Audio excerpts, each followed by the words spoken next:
Men shu kam yomon siqilyaptim. iPhone nechisi bu? Uchmayapti, xullas. Hammasini bosamiz, запретить, разрешить. Hozir buni qanday qilib to'g'rilashni o'rgataman. Bir dona like, podpiska bosib qo'yish esdan chiqmasin. Bu videoni iPhonechi do'stlarga jo'natib qo'ying va Samsungchilarga ham, chunki Samsunglarda bunday holatlar bo'lmaydi. Video foydali bo'ladi.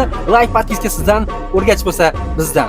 Bosdik. Telefonda razрешить beradi, ne razрешить beradi. Qotib qoladi, ishlamay qoladi. Xullas buni hozirlarga qanday qilib to'g'rilashni o'rgataman. Like bosib, podpiska bosib qo'yish esdan chiqmasin. Qaranglar. Ovoz baland qiladigan knopkani bosamiz, pastni bosamiz va o'chirish knopkasini bosib turamiz. Qo'yib yubormaymiz. Hozir telefon o'chadi. 1 2 3 o'ch.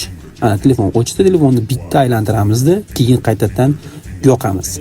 Bu iPhone'lar ko'plab iPhone'larda shu muammo bo'ladi va o'zi aslida buni yechimi juda ham oson. Buni palon pulga o'zlaring ustiga borib to'g'rilashlaring shart emas. O'zlaring to'g'rilasalaring bo'ladi. Telefonimiz yondi. Endi bemalol ishlashlaring